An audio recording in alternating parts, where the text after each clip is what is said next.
Continues to be the global hub of terrorism. It is home to thousands of armed terrorists. It remains on the FATF grey list for failing to act against terror financing. But like always, Pakistan once again made false allegations against India at the United Nations. Pakistan Prime Minister Imran Khan raised the Kashmir issue in the 75th United Nations General Assembly. India promptly responded to Khan's comments. India requested the United Nations for the floor to exercise the right to reply in response to Pakistan Prime Minister's statements. Indian delegate Mijito Vinito, who had earlier walked out of the hall when Imran Khan's pre-recorded statement was being played, presented India's stand.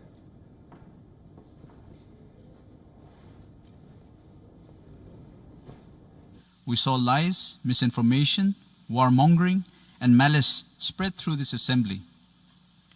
The words used today at this great assembly by the leader of Pakistan demean the very essence of the United Nations.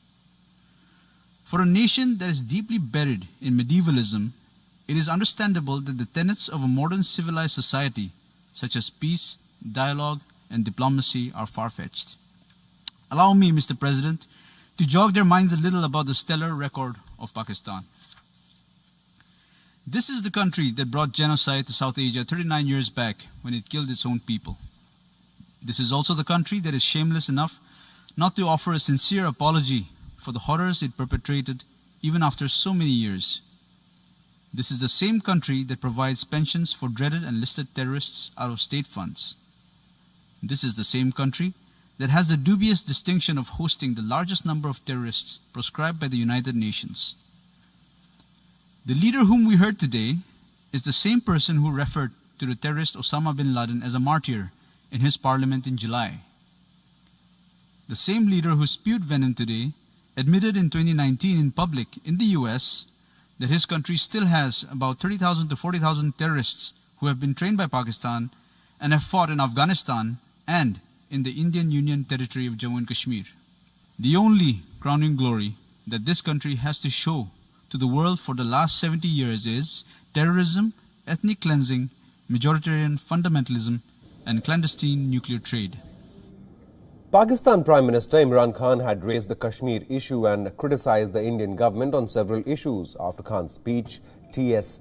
Tirumurthy, India's permanent representative to the United Nations, tweeted that the country would use the right to reply to respond to Pakistan. India's response to Pakistan makes it India's third right to reply. The first two were also made in response to Pakistan raking up the issue of Jammu and Kashmir during the ongoing UNGA earlier this week.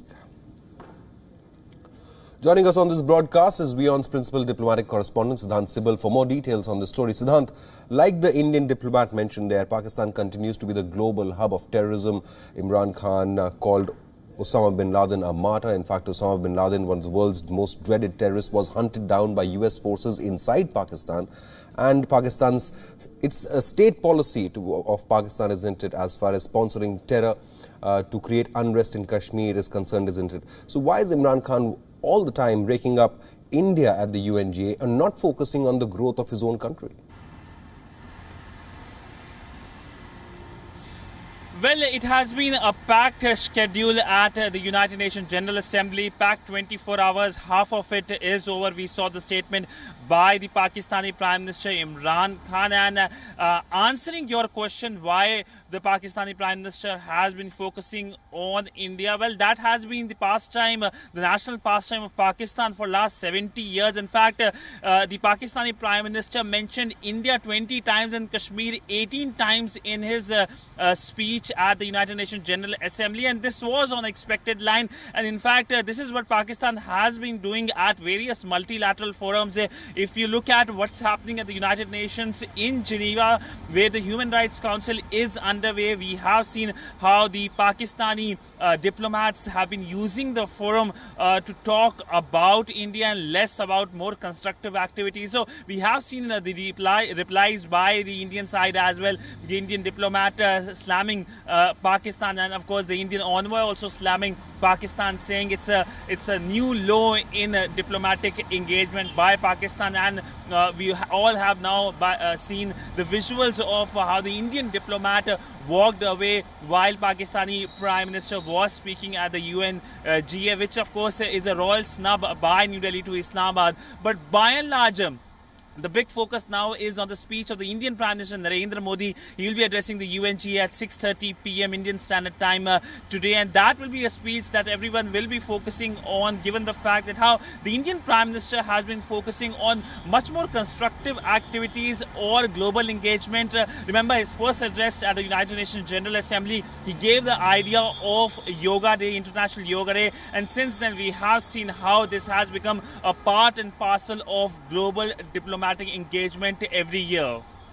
Siddhant, you were mentioning, and we saw those visuals as well, as Indian diplomat walked out when Imran Khan began his speech. It signifies the importance that India is giving to Imran Khan's rant at the UNGA, isn't it? Time and again, Pakistan has failed to garner any sympathy as far as their stand on Kashmir is concerned.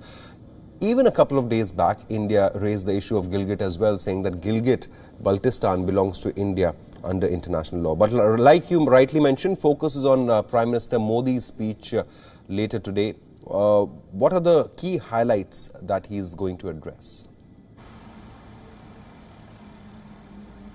Well, this speech will be focusing on number of issues, whether it's the COVID crisis, whether it is reforms at the United Nations General Assembly, whether it's India's peacekeeping mission, because India is one of the largest troop contributor country to the UN peacekeeping missions, and of course the issue of terrorism, specifically cross-border terrorism. Remember, India has been calling for a common definition of terrorism through the CCIT, that is the Comprehensive Convention on International Terrorism. India proposed it way back in 1996, and since then we have seen no movement because of the lack of consensus by the member states, because the countries can't agree on one thing, the common definition that what is terrorism. So the Indian Prime Minister is expected to talk about that, but by and large this will be a speech that will set tone for India's other diplomatic engagement. Remember, India takes the high table, that is becoming the non-permanent member of the United Nations Security Council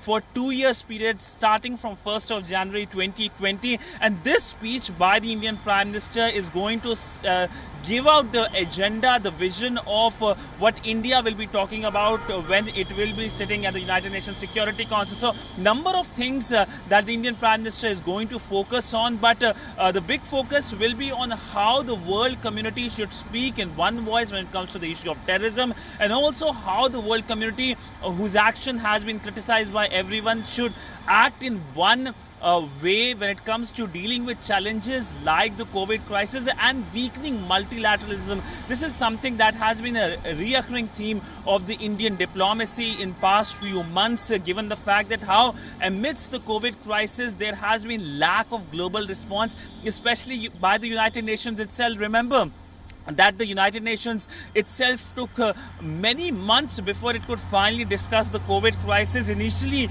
we saw the apprehension by China, who wasn't keen that the COVID crisis discussed at the United Nations Security Council. But by and large, there was global pressure, and ultimately we saw discussions on COVID-related issues at the United Nations as well. Siddhant, thank you so much for joining us on this broadcast and getting us all the updates ahead of Indian Prime Minister Modi's speech at the UNGA. We'll keep coming back to you for more updates on the story.